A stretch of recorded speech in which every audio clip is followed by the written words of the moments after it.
Hey, everybody. Do the damn show. Dang. 1, 2, 3. 4, 5, 6. No. 1, 2, 3. Action. Hey, did you ever see when Zach Galifianakis did that? And it was his brother Seth. So I see his brother Seth. Love Seth. He said, "Can you just say action?" Yeah.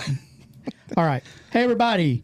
Welcome to Do the Damn Show, where we are exclusively sponsored by Primetime Lawn Care and Jason Such. Dadgummit. Why don't I just read it? Okay. Yeah, just read it. And Primetime Lawn Care is owned by Jason Such, who's a really cool guy. Yes, I made up for that. Anyway, for real, they do fantastic work. If you haven't seen any of their work, they got lots of pictures on their social media presence. Big jobs, small jobs. If you just want to bless somebody and contact them to mow somebody else's yard, which is a really cool thing to do. We just heard about somebody doing that. But anyway, you can call them Monday through Saturday at 256-606-3064, just not on Sundays because they rest on the seventh day. As I stand before you, my people, on this day of jubilant celebration, I say to you, will we find the devil in the bushes? No. He will be perched high on the peace tree, devouring and sucking the fruit as the poverty weeds lay waste in the field. So revel not in the fascinations of man and realize the accountability of the just and unjust. For at that moment, may we all be caught up like a rushing wind to meet on that jumbo jet flight we call life.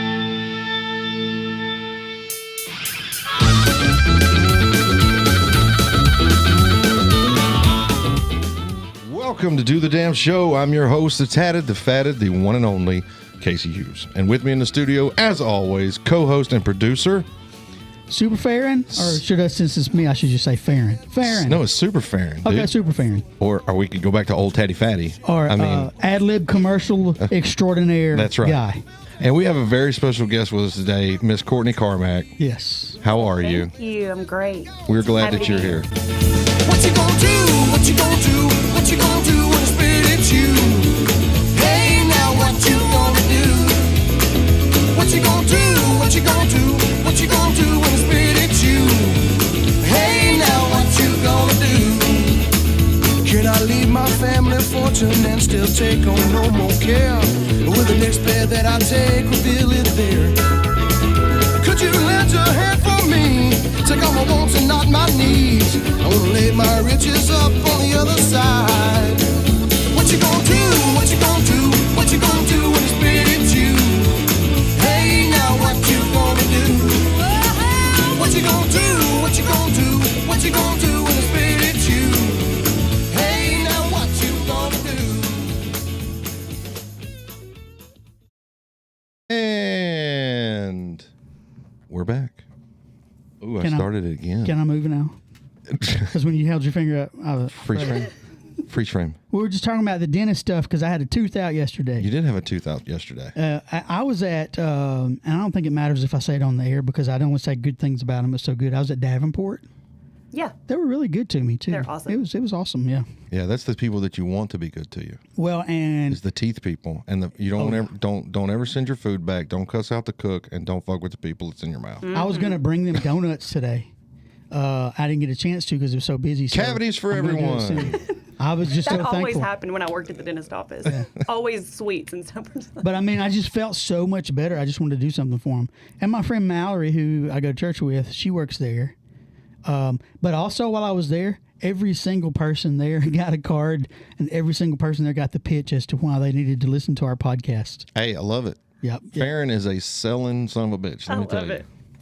He gives out more Networking. cards. Oh yeah, I bought absolutely. 1,000 cards 3 weeks ago, and I know that I've used 20% of them. Yeah, see, that's what it should I be. carry them around loose in my pocket and just give them away. So So plus we they're know cool. They got your art on them, man. They look really cool. The logos and stuff. Yeah, they do, because I like that logo, man. It's like crisp, old school, off center, kind of Vegas-y. Yep, I love it. The Fats on Fourth, and Fats then on also Fourth, the man.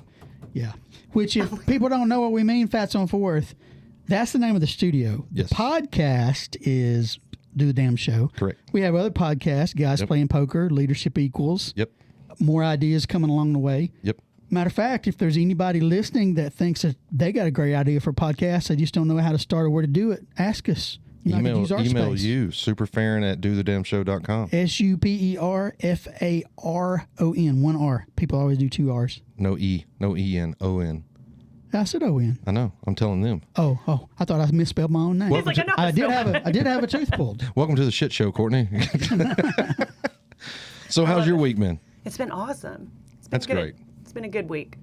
Weather's Except, been good. except for the COVID episode, right? Yeah, my kid has COVID. Him or her. I'm wondering when we're going to get out of that. Bless her, bless her, bless her. I didn't even know it was a thing until I went back today. Yeah. She's like, COVID's going back around. I was like, oh my God, we're here again. Yeah. So, welcome to Do the Damn Show. Thank you. Awesome. And you can just roll into however you'd like to. Start us, tell us kind of what makes up Courtney and where you got to where you're at now. Just quality of life, really. Well, anyway, anything. Anything you want. You Because can be like, I remember the first time when I was born. In the church. Or it can be, or There it can be, I remember when we were at the beach in 2001. And Casey, fill in the Yeah. blanks. God. So I often find that people's story, when the further back that they start, it all meshes together to it gives light to who they are now and the hearts and the mission that they have. So Gosh, you yeah. just pick anywhere you want to and go, this is who I was, this is where I went, and this is where I'm at now. Well, that's kind of where I was going to start. So I was actually adopted. So I was in foster homes until I was about 4. And so me and my sister were kept together, and then we were adopted when I was about 4. And so my biological mother was a drug addict, alcoholic. She couldn't take care of us. So we were put into foster homes. And then we were adopted. Unfortunately, my dad was a very abusive, controlling man. And I think when we were kind of just talking about that, I think that a lot of what I remember from religion and growing up and God was like always fearful. Yeah. Yeah, absolutely. It was like a, it was always used to like make you behave, kind of a fear tactic Yep. to get what people wanted out Control. of you. And it worked. Yeah, and it worked. My dad was like I said, a very abusive person, and we went to church every Sunday, all of the time, and but if we were not acting accordingly, or if we did something he was very controlling, and the way to get us back in line was to use the Bible. Wow. And like I said, he was the one that was very abusive, but we were always the ones that were in trouble Yeah. for it. Yeah. He just took it out on us. So I remember just from a very young age, I think that certain scriptures still really give me a tick. So anyway, then going on through life, I don't really have that great of a relationship with my dad. But going on, we basically moved around a lot. When I moved here, I was in church for several years, and then kind of the same thing.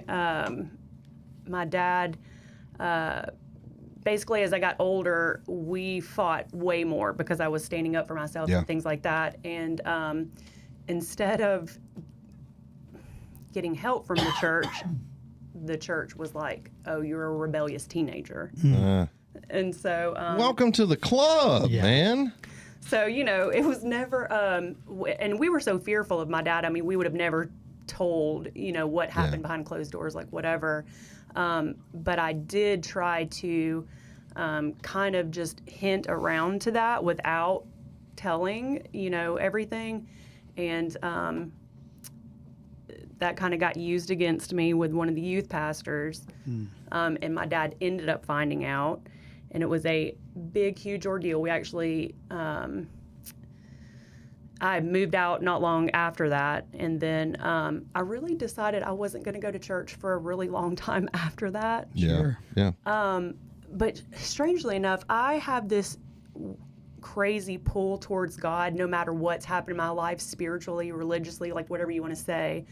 I I, was at a church for 7 years, kind of the same thing. I wouldn't act accordingly and kind of, behave way they wanted me to behave, whatever. And I think using like same thing, fear tactics, whatever behavior modification is kind of what it seems like to me. Like religion, what is like, if you act right and you behave and you check the boxes, then you're godly. Yeah. And I've always been a little rebellious, but not in a bad way. Like I just don't fit the box. I'm not a box checker. I'm not a follower. Yeah.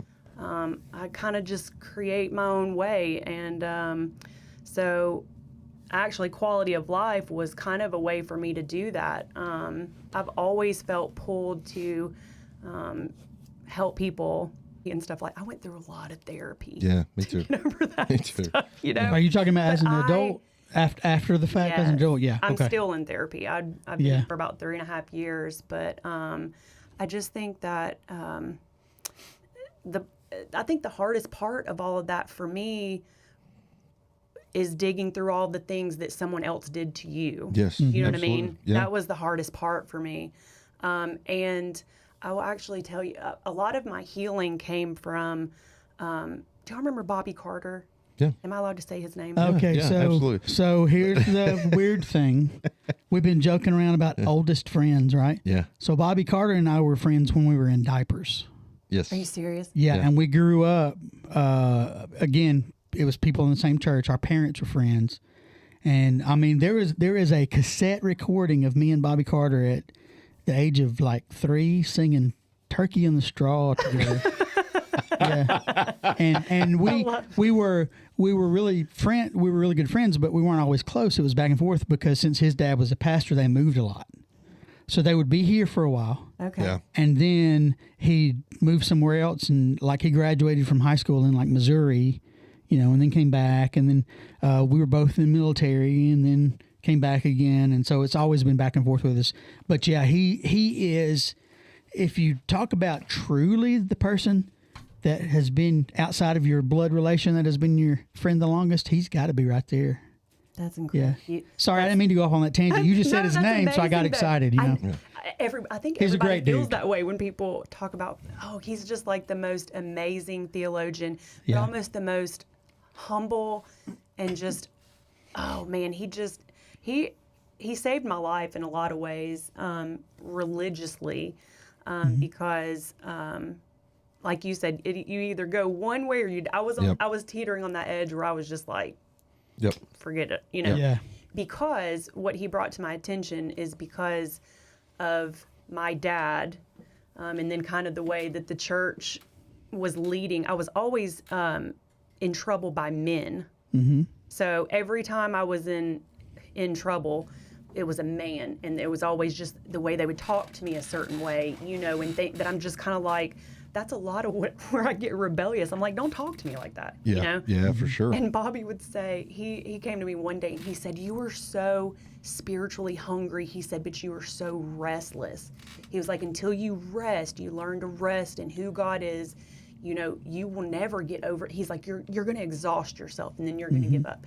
And I was like, okay, what does that mean? Like, I was so frustrated with, like, I've heard rest in God, like rest in and knowing who, what does that mean? Like, you know what I mean? What does that really mean? Yeah. And he said, your problem is that a lot of people view the Heavenly Father as we do our earthly father. Yep. Yep. And That's so, exactly what it is. and it was true. Like when he said it, I'm telling you, it set my soul free, because that's what I did. I was like, I just feel like I can't come to him. He'll be angry. Yep. I'm always in trouble. I'm getting, and I think I just viewed him as kind of like an angry God that, and you always got to figure out how to please him.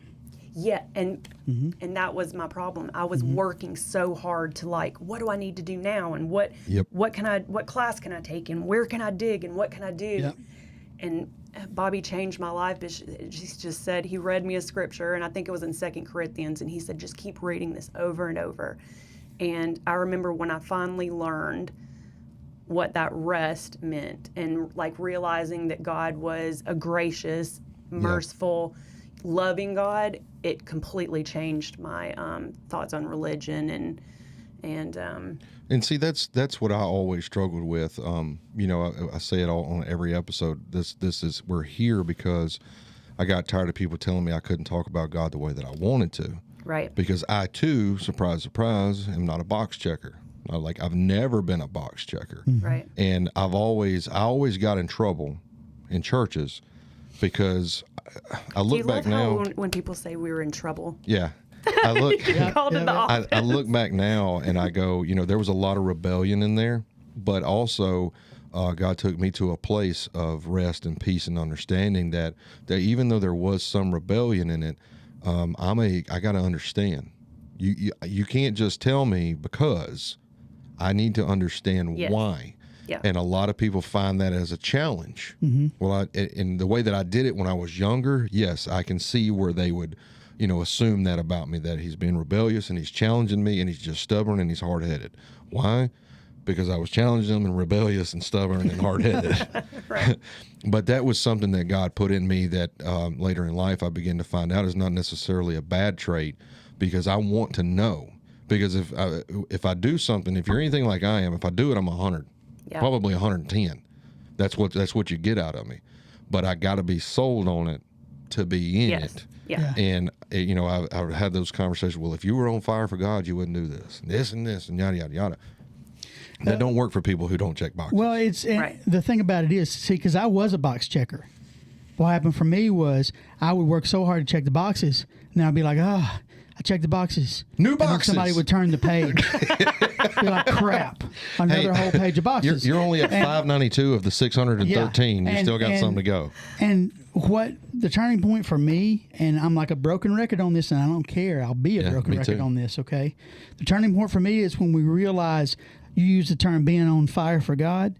As far as I'm concerned, that's a bunch of crap, okay? Yeah. Because it's the opposite. God, see, was on fire for us. Yeah, exactly. All right. And so when you can accept and believe, and I'm not talking about just say it, but when you can internalize and truly believe and depend on the fact that Jesus took all the punishment for us, God doesn't respond anymore with punishment. Remember when Barry was on here and he said, when people say, oh, all these bad things are happening in the world because God is punishing, that's bullshit. Right. All right. Yep. And I don't cuss near as much as you, but that's No, how sir, you that's how don't. passionate I am about this. Okay. Jesus took all that punishment. All right. So that's not how God responds anymore. And people think this is so dangerous and so scary, but the only danger that this presents is it diminishes any control that you might have over someone else by misusing Scripture. Okay. Yeah. But this is the thing: no matter what we do, it does not change God's feeling about us, no matter what we do or don't do. And it does not negate the assurance we have of eternal life in Him once we've believed in Christ. Yep. It doesn't matter. It can make your life a lot worse here on earth while you're still here. Right. The things that you do. Yeah. The consequences. But you associated cannot do anything that is more powerful than what Jesus has done for us and finished. Yep. Yeah. And when that's what it takes, buying into that because it's the truth. Yep. It's what it takes then to actually be free, to have real joy, to have an abundant life while we're still here, and then be able to focus your energy on trying to be like Jesus in a way that helps other people, not trying to be like Jesus so that Yes. God's not mad at you. Right. You know, and I've gave that example before. I walked around a long time thinking that he was a Zeus character with a lightning Yep. bolt. And if I looked at this lady too long, you know what I mean? Or Yeah. I said the wrong thing. Well, hell, I did that. That's why my fucking tire blew out this Or week. you didn't read Yeah. your Bible Yeah. today. Yeah, or I didn't read my Bible or you today. did- yeah. And I've found, you know, I've had such a change of character over the years that I'm fairly decent with Scripture. You know, I really am. But I used to do that to combat what was being done to me. You know, and at some point, they get to a point. I say those people that are still using it as a weapon, they'll get to a point. And they go, I can't do anything with you. There's no saving you. Yeah. You know, God has turned His back on you. What's the scripture? I can't remember where it's at, but basically He'll only knock so many times, and then He grows a callous heart towards the heart that doesn't listen. I've heard that so much in my life, dude, that it makes me sick. But what God did for me when the switch was flipped, I no longer gave a shit what they thought. I'm just going to go out here and tell people about the loving, goodness, gracious, and merciful nature of God, because I don't need their acceptance. So I got away from, I never checked their boxes, but I got away from, allowing them to have power over me to where I felt less. Well, you just started up a memory in me, and this is not serious. Is it Panama City 2001? No. Were you there too? No, Panama in 2001. That was the last year that I was part of this organized religion and was a pastor. Oh, really? Yeah, before I got. Hey, we were down there. Before I got bombing Bud Lights, and you're preaching. Now I'm gonna tell the truth. I'm gonna tell the truth. Okay, I didn't get kicked out of nothing. I quit. But I quit because I was going to get kicked out, and all because my first wife left me. Yeah. And I was in a religious situation. Well, you can't still be a preacher and a pastor if that happens. You're not taking care of your own family. You know what I mean? So whatever. Anyway, the memory that came to me, and it's not anything serious at all, and I'll use it as a segue so that then we can get in and talk more about quality of life, because I don't even know what it is, and I want to know. But so my cousin, you remember you've brought up Space Knife a few Craig times on did. there, right? And my cousin Craig, Space Knife. Been living in Atlanta for a lot of years now. So Years ago, just real quick, do you know what we're talking about? No. So Craig Johnson is from Decatur, right? It's Farron's first cousin, right? Yeah, it's They my were first really cousin. tight when they were young. He has it's not a band, he's an artist. It's this big techno wave thing in Atlanta that's taken off, and he's it's like right 80s there. synth music. Yeah, he's And right in the fucking middle of This it. character, he's called Space Knife. He's got a big YouTube presence, and he has had for a while. So he is I need to see this. he's the, I want to say it's a set director He's or the something. on-set designer For part Stranger of the whole Things. set design team, and the on-set designer for the show Stranger Things. Okay. Also for several movies and stuff too. You know, Yeah. he moved to Atlanta to be in that industry, and his wife is a costumer. That's awesome. But anyway, so I was visiting him several years ago, and Atlanta's got a lot of stuff we don't see around here because it's a big place. And he was living in a kind of a gentrified neighborhood that was a lot of kind of hip. They listen to a lot of Montgomery Gentry. Hipsters is the wrong hipsters is the wrong word. So what just fell on me? Something just fell on me. Holy cow! Are you high? No, that was yesterday because I had my tooth pulled. Anyways, so hipster's the wrong word. It was, but it's kind of like the It's alternative hipster. crowd. It's Yeah, hipster. that's hipster. It's hipster. Yeah, okay. So anyway, he took me to this club, and it was called, I'm pretty sure I'm messing up the name, but it was like Sister Mary's Ping Pong Palace You're kidding. and Pub. Okay? So he takes me to this Can place. we go today? Today. It's a bar. Today. I want to go. It's a bar. now. The name was even longer than that. I can't remember the whole name. Craig, if you listen to this, you let me know. But anyway, it was a super cool place, right? And you go in, and there's a bar downstairs, and there's not any chairs anywhere. It's church pews. Oh, It's a bar and church pews and some tables and stuff. Love it. And then I'm there's obsessed. ping pong. I'm There's obsessed. ping pong tables. I can't remember if there was any downstairs or not, but upstairs was ping pong tables. But there was also art everywhere, and some of that art was, I don't know of a better word to say than a lot of people would say sacrilegious, I guess. You remember the famous picture? This was a long way around to get to what I was trying to say. From just you said, where's the scripture where he'll only knock so many times? Yeah. Remember the famous picture of blonde-haired, blue-eyed, white Jesus At the door? with a robe on, and he's knocking on the door? yes. Yeah. Okay, so somebody had taken one of those. This is not that funny, but it was so funny to me, y'all.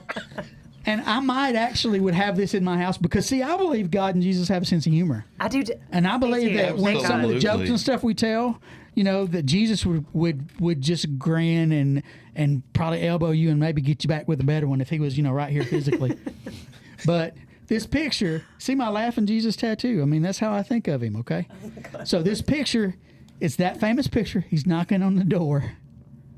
And all there is somebody in bright red made a big word bubble, like a comic strip word bubble. Yeah. And it said, "Who is it?" with a bunch of explanations. I turned out. That's it. And that was the funniest thing I'd ever seen in my whole life when I saw that. I want one now and paint a pizza delivery uniform. Oh, on it it. was That's what I so want. good. I want to hang it in here. I mean, and I saw some other ones that some people might actually be offended by that I won't repeat. But we're still kind of funny. Like there was one where he was parting the Red Sea or whatever, but then there was like some people surfing, and I mean, Oh, you know, yeah. but And I think that it's important, though. I don't think that's that bad of a segue, really, or that much of a rabbit hole, because God has brought us to a place in life, to three people sitting in this room, to where we can acknowledge the fact that there is humor in life, Yeah. for one. And it's only sacrilegious if you view it as sacrilegious. Yeah. Because Jesus is not blonde haired and blue eyes. It's Yeah. not, it's just a picture of a dude knocking on a door Yeah, that somebody but who is said it? was Jesus. and in my mind, it was somebody yelling. You know, it was like Yeah. Eddie Murphy when he was Mr. Robinson. Who is it? Who is it? Who at the door? But I now pledge. Is this the Boy Scout thing? One of these. Just do the Spock thing, dude. I now Yeah, pledge. we all did a different sign. Nobody knows. I now pledge to listen Obviously, none of us are Boy about Scouts. quality of life without verbalizing any squirrels or recollections of memes that my wife posted. Ready, go. Quality of life. Yeah. It's a fantastic thing. I personally have never been to a shower up day. I personally have never been to an event that you've done. But I went to one and now I can't talk about it because of the pledge I just made. Facebook. You can take it back. Yeah, you can You take had it back. 3 fingers up and you're supposed to have 2. Oh, see, that's how it works. I really don't know that. That for a was fact. that was me. I think that that's was the my Hunger loophole. Games. I'll go Hunger as Games. tribute. Yeah.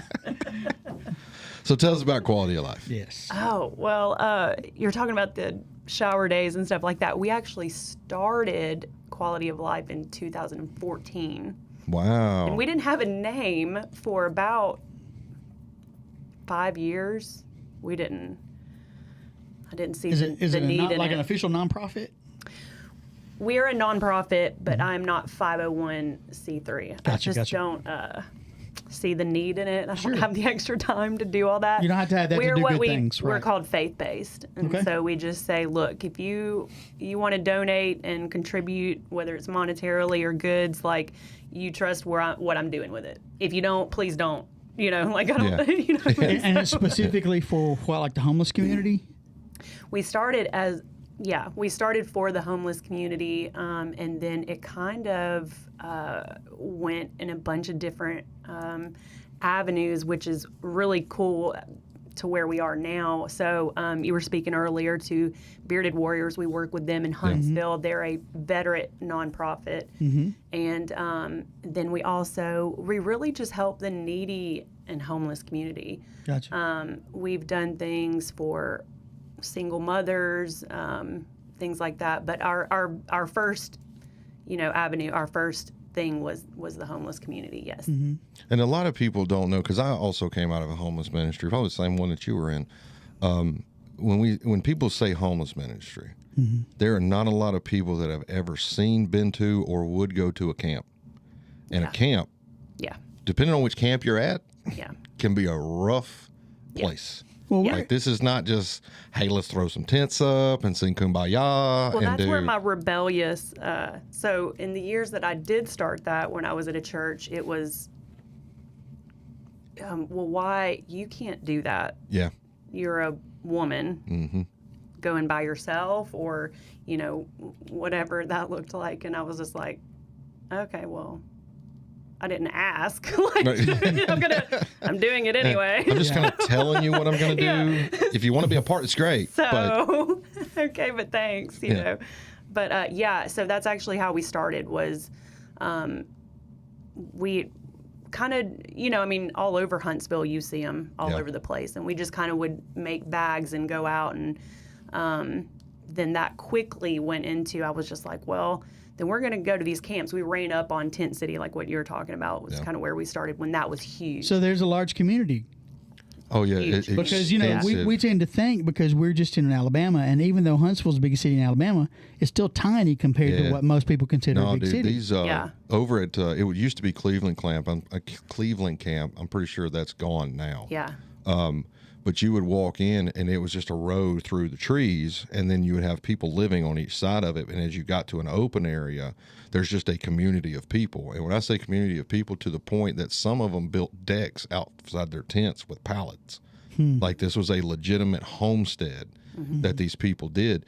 And a lot of times in that, you are not welcome in that. It's almost gangish. Yeah. Because especially when you go into the ones that are what we would classify as like an opiate den or like a meth den or meth lab or something like that, those people not only are they out of their mind, whacked out on drugs, but two, they don't want anybody in there. It's kind of like the old mentality of the moonshiners, like I'm in here, leave me alone, and it's right in the middle of the city.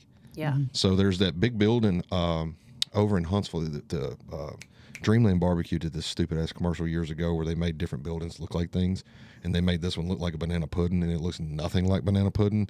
Is this old yellow? I found that most buildings don't. Yeah, but it's this old yellow. It's the old Yellow Depot, like right downtown Huntsville, and dude, less than 100 yards was Cleveland Camp. I mean, it was right there in the middle of everything, but you would never really know it was there. Yeah. Unless you went, because you went down this road and it was like a little cul-de-sac thing, and there was just this path that went off to the woods. And it is like in an inherently dangerous environment. It's kind of like what Red and I used to do, going in and out of the motorcycle clubs and things like that. We were always, really good with those people. But if somebody that you have to earn that respect and earn that trust in that environment, if you just walk up to a club and knock on the door, it's not going to go well for you. And it's a lot of the same thing with these camps. So I say that big rabbit trail to say this: a lot of times what they're looking for is people that do care. Now you get the ones that just want to be that way. Yeah. One guy worked at Lowe's, like he had a job and Yeah. chose to live there under the viaducts at Tent City. There's a guy that has his own tent. He was a rocket scientist. He chooses to live that way. Yep. Wow.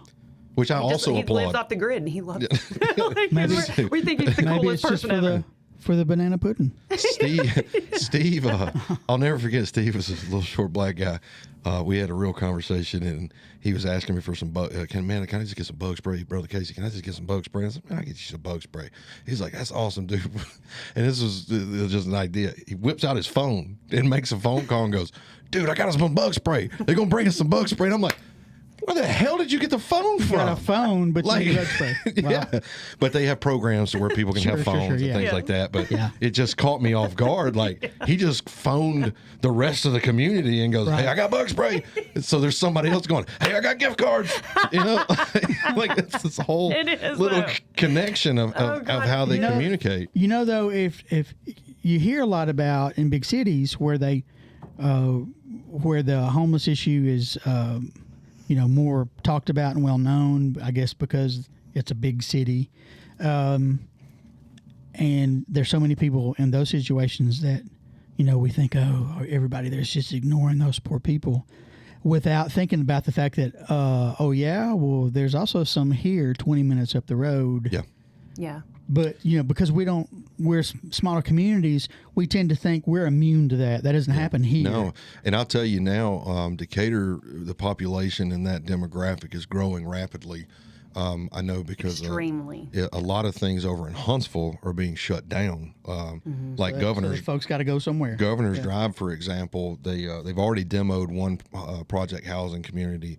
They did give them some relocation funds to do that, but from Stovehouse, actually west of Stovehouse, all the way down to Memorial Parkway, they're going to bulldoze a chunk of that, like 40% of it is just going to be, because they're doing a whole different redevelopment for the hipster community.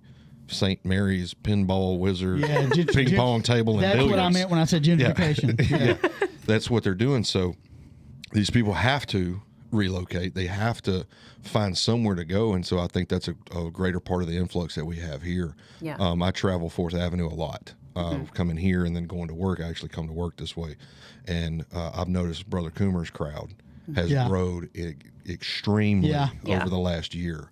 There's a lot more people taking advantage of the things that they have. So I think he's starting to offer. Barry was telling us he's starting to offer more services too. Yeah, he's starting to cut hair over there and stuff too.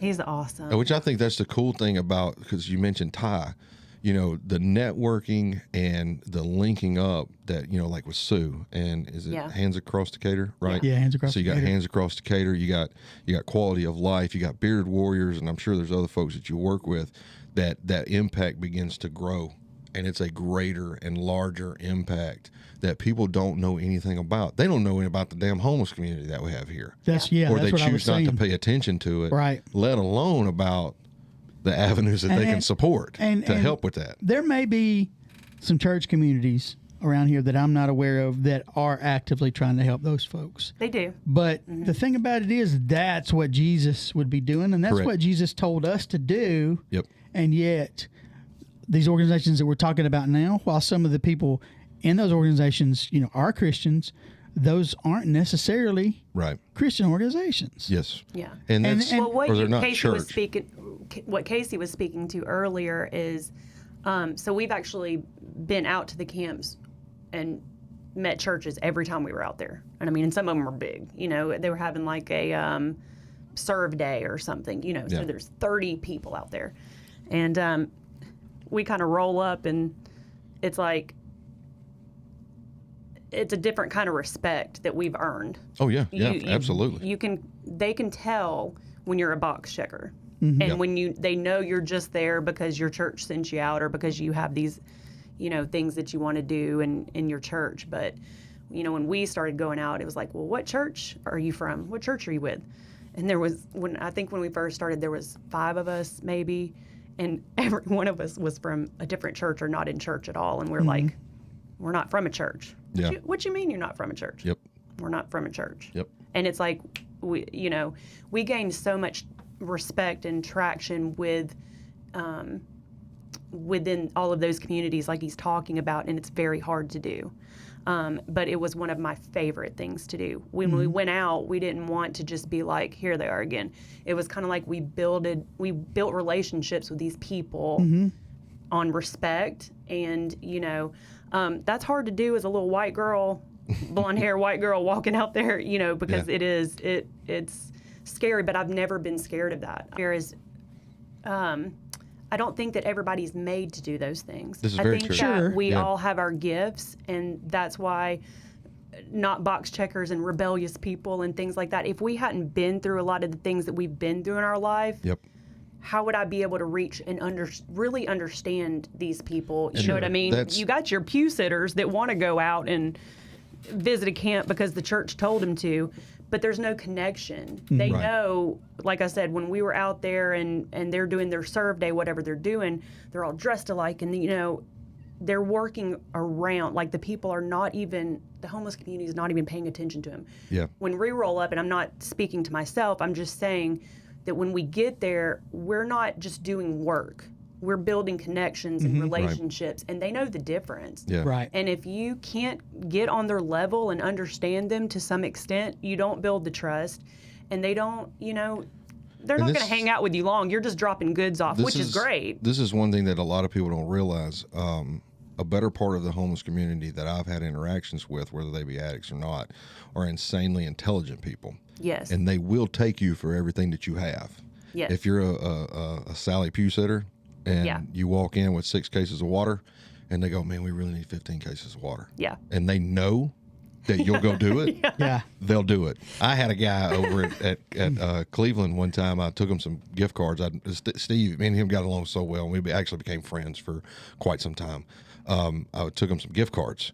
And I had one guy, he knew me well enough that he looked at me, he was like, man, I don't eat fucking Burger King. You got some McDonald's ones? And I'm like, I got, for a minute, I'm like, what do you mean you don't eat Burger King? It's free food, man. But that's, I looked back over time, and after I left there, I'm like, but we had a connection and we had a relationship to where he could do that, where if it was somebody else, they would have took it. And then they would have went and they would have traded it for something, or they would have went and sold it. It's $15 worth. I'll give it to you for 10. They'll do that, and they take advantage of people who are just trying to do good, but they're too damn ignorant to realize that. Yeah. Not everybody is meant to be in the trenches. Yeah. Because you have to, for real life change, for real heart change, you have to connect with those people. Yeah. And I had a conversation with a guy one time that this one always gets me. Until you, this is speaking personally for me, until you walk in your house on a Friday and you just got your kids for the weekend, and before you open the door, you pray to God that the fucking lights come on when you hit the switch, that the power company didn't cut your power off, you can't connect with people in that situation. Yeah. You can feel good, feel bad for them. You can offer to help them. But if you've lived in a house where your lights come on all the time, all your life, you're never going to connect with that person fully. Like you don't get it. God can make works. I'm not putting God in a box, you know.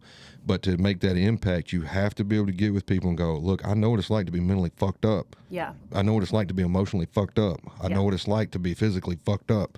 You know, I know these things. Yeah. And when you start telling those stories, then they look and go, man, this person did it. Yeah. Maybe I can do it. Yeah. Maybe I That's can my whole- overcome that's, that. That's what I mean is why I started Quality of Life was basically because it's like, well, I've got to get this shit out. Like I've got to get the pain and the things out, and the best way that I know how to do that is to take care of people. Yeah. Because you know, I have one of my best friends. She's a lawyer. We grew up together, and she is a child lawyer, and she deals with cases that are just unspeakable. And I'm trying not to cry when I say that. But Can you, and if you're not comfortable, don't. But can you say her name, because I think I know who you're talking about. Kirby Vickery. Actually, I didn't. Kirby Harris. Now she's Vickery. Yeah, I didn't know who you're talking about. I was thinking about someone else. I'll tell you offline who I thought you meant. Yeah.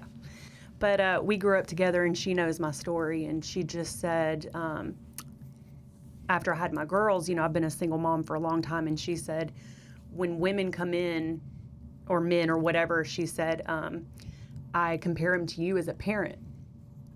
Oh, And wow. I was like, that means so much to me because one, I've broken that generational curse, but for two, I'm like, man, like, she says, and I get this a lot. People say, oh, when they find out, you know, you're adopted or you're in foster home, whatever, they say, well, you turned out well. You know, and I'm just like, They don't know. They don't know what you went through. You don't have any idea. Yeah, Exactly. I'm like, That's what I do. thank you. You know, I'm like, yeah. But I mean, you know, I should have been in jail or addicted to drugs, you know, and so that is my commonality with people. Yeah. You know, the broken is like, man, I could have been there. I was there for a little bit. I did drugs. I did things I wasn't supposed to do, but I also was like, you know what? I want better for my life, and whatever happened, I'm going to deal with it. Yeah. And it sucks, like going through those things. And a lot of those people, like you're saying, drug addicts, things like that, like probably where did that begin? Yeah. Abuse in the house, things, you know, I mean, mental things. Yeah. And so that's I grew up in such a sheltered situation, and so in so many ways, so fortunately, you know, nothing's perfect. You know, there's different levels of issues and problems, and everybody absolutely. has some. But I mean, you talk about being blessed. I always had more than enough, almost everything I wanted. I had parents that loved me. My dad yelled a lot, but there was no kind of abuse or anything like that in our house. And bless my dad's heart. I mean, I was born when he was being shot at in Vietnam. He got injured, spent a month in a hospital in Japan, and then came home to a colicky baby, Wow. screaming, Yeah. and had to drive from Texas to Alabama, like all in the matter of like days. Yeah. And so, you know, my dad did the best he could, and he did really well by us. So did my mom. So I don't understand a lot of these things. And that's another reason that I'm so thankful to get to be a part of this show. And because there's a whole lot of people like me that need to hear more about this stuff. So- Because we want to help. We don't really know how. Yeah. And I'm also willing to admit that in some cases, one of y'all are going to be a lot better fit than me. Yeah. So then it's like, okay, so then what can I do? What can I do in the background, or what can I do to help enable you? Even if it's help financially, you know? Yeah. And because that is what some of us are called great, to do. yeah, which is amazing because when I started that's what I would say. I can't do the financial part, but I go. You know, that was my main thing when I started Quality of Life. I would wake up every morning and I'd be like, God, just send me. Like wherever you need to send me, I'll go. You just send me. Mm-hmm. And I really think that he blessed that part of my life because like he said, I mean, when we were rolling up in camps, you know, when we had 3 or 4 of us, 5, and one was this huge tatted up guy, and he would always go with me all the time. Was it- him and his wife? Was it Casey? No, it wasn't me. Oh, okay. You'll probably know who it is. Brandon Alvis. He's I know. amazing human. And he would say, Yeah. you're not going without me. And we made that pact years ago, and I never went out to camps without him, but he watched my back, you know, but he would let me do what I wanted to do. I said, but the deal is I get to do what I want to do. Like this is, he already knew that, you know, going out, but he's like, he would just kind of stand there and be my bodyguard, but I'm going, like, and I'm walking in and I'm, you know, hey, what can I get for you? What can I, you know, and in the process, you know, just kind of dealing with things, but also learning like, hey, I'm not a pushover. I'm here to help you, but we're going to respect each other. And we had to do that by spending hours at some camps and just sitting. And a lot of people don't do that. When the churches go out, they go, well, I want to bring your food. Well, they got their Serve Day and shirt they don't on. know. Yes. They got their Serve Day shirt on and their water bottles Serve with Day. the logo on it. And, you know, when we rolled up that day, one of the pastors came out and he said, who are you guys?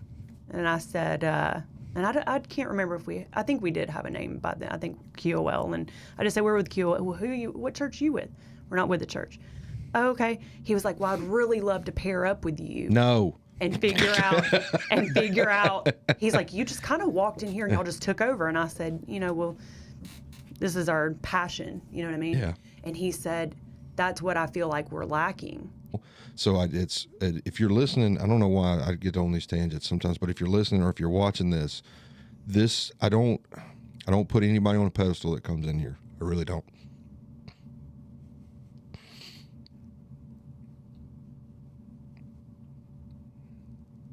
This is somebody that you can actually help.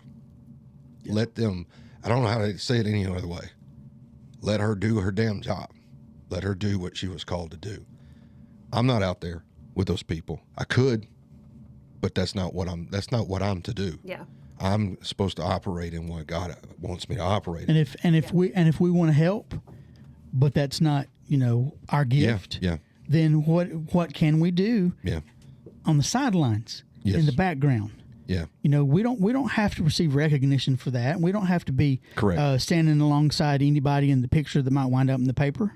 Yeah. You know, because that's not what it's about. And if that's why we want to do it, then just get out of the way. Yeah. Because that's not helping anybody. Yeah. And that's a hindrance. But if you truly want to help, but you're not comfortable in that situation or you don't have those kind of skills, but here's somebody that does, then contact them and find out what they need to be able to go do it. And be okay with, if you do volunteer and you do these things, if somebody like Courtney or somebody in the organization, you go, what can I do? They look at you and go, I need you to take all 50 cases of that water and stack it over there. Yes. Just go do that. Yeah. Just move the water, because you're either there to help or you're there for notoriety. And they don't go together. Yeah, and it's are you trying to help or are you trying to decide who gets to sit on the right hand and the left hand of Jesus? There you go. Yeah. Perfect. So, yeah.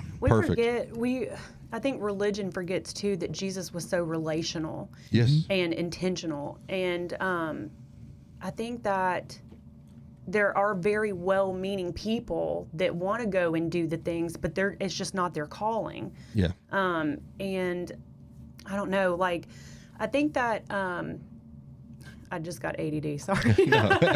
Happens to the best of us. It's contagious. But what I was saying, like, I have built relationships with these people because my heart's in it. You know, I don't want to be a box checker. I want to sit with these people. Yeah. And that's where we forget it. In religion, I was making fun of us saying, like, in church, we're in trouble. You get called to the office and you get in trouble. The whole part, like, what the religion part of getting in trouble. Okay. The relational part of that, you know how, like, if you see your brother doing something that you don't agree with, you don't think is good for their life, you're going to say something out of love. A lot of churches and good-meaning church people don't have the relationship with that person. Yeah, to tell them that. To talk to them about that in they love. haven't earned that. Right. And I think that was a big part. That's a big part of church hurt. Yes, and that's also a lot of, like, your calling. Like, if I go sit with people and I'm wanting to do something in love and pour out, you know, like, just I feel you, dude. Like, I understand. I can't do that if that's not my calling. Yeah. Like, you know what I mean? God puts you through those things. He uses rebellious people and rebels and people like that for that purpose. Jesus. I mean, he's the ultimate rebel, the absolute ultimate rebel. That's his entire ministry. We hopefully, and I believe, have people from widely varying demographics that are listening to our show. Okay. Yeah. And, my background's way different from both of y'all's, right? I know I don't look it because I went through my little tattoo phase or whatever, but I've always been like a middle class, suburbs. No. If we had suburbs, we're too small to have suburbs. I've always been like a middle class suburbs kind of guy. Again, raised very sheltered, never been without in my whole life. So, but there's been times when I felt guilty because I wasn't doing what you do, right? Yeah. But I never necessarily felt called to do what you do. Here's the thing. People like me, white folks with pretty good jobs, listen up. or churches that are in, more upscale neighborhoods, and the majority of your church is a more... Worship leaders around the world, pay attention. Well, thank you. Right. Here's the thing. You're called to do that, right? Jesus said do it. Do it. Jesus didn't say... the few of you that are confident that you're called to do this, do it. Yeah. Jesus said, do it. Do it. In general, it's a Christian thing to do, right? Helping the sick and the homeless and the imprisoned and the widows and the orphans, right? So here's the thing. If you feel like God is telling you to go directly do it and doors are opening for you to do it, because if he wants you to do it, he's going to make a way. Yeah. In miraculous ways. If you feel that, go do it. If you don't feel that, don't do it. But you do know that it's something that we, in general, as a Christian community, are supposed to do, then find the people to do it that he called to do it and provide for them. Now, if God is telling you to build a compound to where there's 50 wives and you're the only one that can have sex with them, don't do it. I tried. Hey, listen. I tried it. It doesn't work. If he's telling you to follow a comet and drink Kool-Aid, I thought it was going to be great. Don't do it. I thought it was going to be great. It actually was very stressful. So I have this shirt, dude. It's terrible. It's awful. Matter of fact, when I posted on Facebook, a very religious guy said "too soon," and this shit happened in the '70s. It was a Jonestown shirt. Yeah. And it's got too soon. Yeah, too soon. This is 2022 when I got the shirt, but it's a picture of a straw. And it has like devil horns, and it's a cartoon, and it says Jonestown's juice, and it's strawberry flavor with cyanide. Oh wow! I don't wear it often. Did you get that at Sister Mary's Ping Pong Palace and Yes. bar From the in gift shop. Atlanta? It's from the gift shop. I wish I could remember the real name of that. I can't wait. I'm gonna I'm gonna Google find it. out. I'm not gonna even Google it. Yeah. as Yeah, soon as- it's probably still open. I don't know, but I'm going to find out. I'm definitely going to message Craig later today. And I need to know. Listen, we will have Nick with in a few episodes. We will have clarity about Sister Susie's Ping Pong Palace. Sister We have to somebody's. go. The other thing, it was Sister somebody's. But then when I got there and visited, the Sister somebody that was the owner was a dude. It just gets better. Yeah. It keeps getting better. Yeah. And this better not be like a Narnia door where But only certain people can go. I do remember saying to Craig though, I was like, so should we like play some ping pong? And he goes, most of the people here are really good. So we got to ask the questions. Yeah, but before we get there, before I forget, Courtney, what is the best Yes. way to get in touch with you Yes. for the people that are listening and watching? So we have a Facebook page, Quality of Life. You can do it that way. We have an Instagram page. And basically, most people just reach me through Messenger. Gotcha. But Decatur, People Alabama. know somebody who knows me. Quality of Life Decatur, Alabama, because there may be other pages or organizations with similar names. Quality And of Life Care Team. Quality of Life Care Team. Quality of Life Care Team. Peter Piper picked a pecker. Pickle peppers. How many pickle Quality of peppers? Life did Care Peter? Team. Pecker. See, man, this is why we have an E on our show.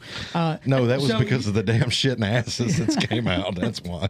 Pastor Barry said those were okay. Yeah, he did. Do you guys have a physical location like an office, or you just We stay don't. organized among? Yeah. Keep it streamlined, right? I mean, use those resources for who needs it more. Yeah, I respect that. So, who are your main affiliates? I know it's Ty. That's Bearded Warriors. So, Yeah, so Sue, at Hands Across Decatur, we work with her the most. And that bled over into like meeting Pastor Coomer. And actually, when COVID hit and all the restaurants started shutting down, it was crazy. You say like when God makes a way, He makes a way. And through this, just the craziest things have happened. So the restaurants started shutting down. And I used to work in the restaurant business, bartend forever, and people started calling me, and they're like, hey, we have all this food we're going to have to throw away because we're shutting down, what do you want us to do with it? I was like, I'll come and get it. And so we we took so much food from several restaurants and stocked up Sue's kitchen and Pastor Coomer. We went to Huntsville. We did the, Rose of Sharon. I mean, we stocked so many places. I mean, that's just a God thing. That's crazy. Yeah. You know what I mean? Like, it sounds stupid, but it is. Like, that was, people get in touch with me and I'm like, yeah, I'll take it, But yeah, so Pastor Coomer, we do some with, and then Ty, with Bearded Warriors, like you said, was like a veteran nonprofit. And then he kind of started doing laundry days, is what they call it. And so they rent out a room in Huntsville, like on the side of this laundromat, and they bus in homeless. I mean, they have, a huge team, and they go get them from the camps, and they bring them in, and they feed them, and they have haircuts, and they do their laundry. That's and, awesome. Yeah, and so today, like we were talking about, Sue calls me. This what I mean is these relationships that you build. Mm-hmm. She knew she could call me to get in touch with Ty. She's like, I've got a couple here, and he's a veteran. They're, one's in bad shape, and we need somewhere for him to stay tonight. We don't have anywhere like that in Decatur. Yeah. So because we've built these relationships, all of the nonprofits we work with are not me people. Yeah. Ty says we do real shit. Yeah. We're not here to check boxes. Yeah. We do real shit. Yeah. Right. And so we don't care if I have to call you because I can't do it. Yeah. I know that you can. Yeah, I need exactly. you to, Yeah. And so Sue called and said she needs these people, housed. They're in bad medical shape. I think he's had a stroke and something else. And so I called Ty, and he's like, we'll get him here, Yeah. Like, and so we'll take him to the mission after we leave here and stuff. But because we have built those relationships with people, and we have tried to partner with other nonprofits, and it's really like, well, we do that. Okay, well, you don't do it the same way that I do it. Yeah. Like we don't work in the same capacity. And there's plenty of people that need You can't sell every damn taco in the city. Right. Yeah. You can And I'm open like, up a taco stand. Yeah, we're trying to build relationships. Yeah. We're trying to build a group of nonprofits and work together. Like my big slogan for Quality Life when we first started was like, we can do a little bit, but together we can do a lot. Yeah. Like I'm not trying to be a one-person show. Yeah. I don't want to be a one-person show. Yeah. I want to build relationships with people to help our community. Yeah. And that's what we have to do. You're really good at what you do. Ty is really good at what he does. Yeah. Sue is really good at what she does. Let's help those people do that. So if you need lawn care, it doesn't matter how big or small the job. There you go. Dude, you did it. Yeah, but we haven't done the questions yet, though. Maybe we can splice it and put it at the end. No. I was waiting for you. We'll If you said circle the back word to hot that. dogs, if you said the word hot dog, I was going to intervene. I was going to jump up in the middle. Maybe we can get hot dog in here. You're on a road trip, right? It's you and the kids, and you're on a road trip. You've been driving all afternoon. It's end of the night. You stop in a truck stop for a break. What are you coming out with? Was I supposed to say a hot dog? I felt like I was letting to say that. No. The hot dog joke is the episode that we have that actually aired today. yesterday. Or yesterday, that was yeah. recorded a couple of weeks ago. Yeah. We had just kept going and going, kind of like we're doing now because we're having such a great time. And Casey decided, well, it's time we got to end this. It's time we gotta end the Somebody show. said hot dog. And so Casey said, and speaking of hot dogs, if you need some lawn care, because you got some hot dogs just laying around, because you spent all your time making hot dogs instead of mowing yards, or I don't know. But somehow he got us to the end that way. Yeah. It was the greatest, shittiest segue Yes. ever. But you're not supposed to say hot dog unless that's really what you get every time you stop Yeah, at I the felt truck like I was stop. being led into it because I wouldn't. But chips. I'm a big chips person. Chips, what kind? Yeah, be more specific. Like the Ruffles cheddar and sour cream. Yes. No. Yes. No. those are the Or best. the sweet heat. Cheddar and Anything sour sweet cream. heat. But- Both of those are the best. But you said blood, both of them. Those are both the best. Those are two of my Yeah, favorites. I love No, those. no. Hey, you eat I don't what like you're fake called. cheese. You eat what you're called to eat. You can buy those for us Fake and let meat us hot eat dogs. those because I that's can't what eat we're good fake at. cheese. You know what's weird too is Ruffles. Ruffles did this thing that I was on the fence about, where they were doing weird flavors based on other popular chips, and so for a minute you could buy like Funyuns flavored Ruffles, or Cheetos flavored Ruffles. That was kind of weird. I Yeah, did the Funyuns yeah. flavored Ruffles, and they did taste like Funyuns, but it was off. Yeah, no, because you the can't do that. consistency of that Yeah. chip was different, and it was like That was somebody like, was just trying to mess with your head. Burger King did purple ketchup and green I remember ketchup that. when Shrek came Yes. out.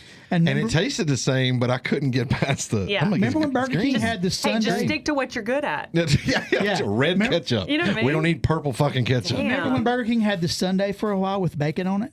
Yes, I do actually. Those are actually kind of good though. Hey, It was so scary. From one fat guy to any others who are listening, those are actually kind of good. they are good. Bacon donuts are good too. I haven't had that. Yes, Oh, sir. anything bacon. Yeah.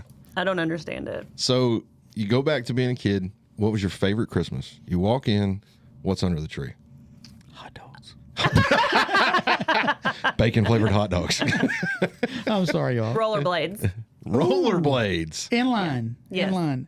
Oh, I still to sweet. this day, like, I want to get some more rollerblades, but like I skateboard some, and anything like rollerblades, skateboarding, anything like that. I'm like a big kid. That's a solid answer. It is solid Rollerblades answer. is a solid And I answer. love Love I love tying episodes back to other episodes. So Yeah. do any of your skateboards either have Alf on them or, and this is a precursor because this episode hasn't released yet, or did they ever belong to a Filipino guy who is now the lead singer May or may of not Journey? have fronted for Journey. No, my board's not that cool then, I guess. I have that skateboard. Yeah, it was gifted Yeah, to me from a friend. Red, who was a previous guest whose episode came out yesterday, his answer to that question was an Alf skateboard. An Alf skateboard. Alf. Yeah, the alien life Yeah. form, the puppet. Yeah. Yep. That's just two things you don't expect to be together, though. Skateboard Or and an Alf. Alf. No. Yeah. Hey, but marketing, dude, they probably sold a shit ton of Alf Probably, skateboards. yeah. Yeah. a Depending bunch on of what's them. on the board, yeah. Yeah. Yeah. So your tombstone message, your message to the masses, God forbid something happened to you when you leave here today, and this is the last thing that somebody hears from Courtney. What is it? Oh my God. That's deep. The last thing. You see, That's we start it. out. We That start was out. great. We That start would out also with, be a good T-shirt. Oh my God, that's deep. I can see that on a tombstone. Look, because on- you're buried 8 feet down, on- right? on Oh the- my God, that's deep. on the side of a hot dog. I'm sorry. I totally hijacked your answers. I'm sorry, Courtney. I'm sorry. I love it. This was I just feel like like I'm being led into these answers. Like radio gold. I said radio. I accused Jeff Sharp of being old because he was like, I've never been on the radio. Jeff Sharp and Barry Simpson. Man, I've been on the radio. The radio. It's 2023, guys. It's a podcast. Yeah. What's on your tombstone? probably something like be real and do good. Dude, I love it. I absolutely love it. That's almost your thing. That's the motto yeah. for the show. Yeah, be real, be you, be salt. That's the core foundation of what people like us in this room. We're not special, but that's what we have in common. That's what we choose to do. We choose to be good. We choose to be real. We choose to do the things that God or Jesus has called us to do. We just go do it, and especially you with quality life. The big middle finger. Fuck you. I'm going to do it. Yeah, I'm doing it anyway, and man. you're doing it anyway. And that's the way. That's. Next thing you know, she'll be healing people on the Sabbath. Yeah. Speaking of Sabbath, Jason Such does not work on the Sabbath. Because he's eating hot dogs. Yeah. He rests on the seventh day. Jason owns Primetime Lawn Care, and they do great work. They really do. It's a quality. He got that name because they used to call him Primetime when he played softball. Hey, So I that's didn't why know it's that. called. I didn't know yeah. I just learned that one. Yeah, they called sweet. him Primetime, so it's Primetime Lawn Care, and you can reach Jason at 256-606-3064. Zoom in on my hat. Boom! Zoom in on my hat. I can't zoom in. I know, but pretend you're zooming in Take on it my off. hat. Take it off. If you're watching this on your Get your phone, binoculars. and your phone allows you to zoom in on my hat. Anyway, it says Primetime Lawn Care. Oh my God. So we already said it, but be real, be you, be salt. Go out and today, go out and love somebody. But before you do that, love yourself. Courtney, thank you for being Thank here. you, Courtney. Thank you So for much. sharing. having me. What an awesome time this has been. Yeah, I tell all the guests, and it's not because not of your respect. You're welcome back anytime. you can come back. love And to come if back. you got something that you want to talk about, or just you get going down the road, hey, that would have been cool. Heck yeah. You're welcome to come back. I've you got a already special telling Ty event? that he's got to come. Yes, Yeah, he has shoot to. you. And Well- you know what? We'll have hot dogs ready for Ty. Well, listen. I didn't know anything about you or your organization before you came in today. Yeah. And I sent Casey a message last night, and we talked about it on the phone today. And I said, Casey, we got to get somebody in here, that's doing has an active and successful and meaningful ministry to homeless people. And I was like, and I well, said, like we're Sue doing or that today. somebody. I said, like Sue or somebody. And and Casey was like, We're doing that today. what a coincidence. Thank you for being here, Courtney. We appreciate it. Thank you, guys. See y'all. We're out. Yes, sir. Yes, I lay here in my deathbed and my journey's to a close. I need the comfort of my kin to light my way. Don't fret for my soul, please, 'cause I found my inner peace. Won't you join me as I tarry on the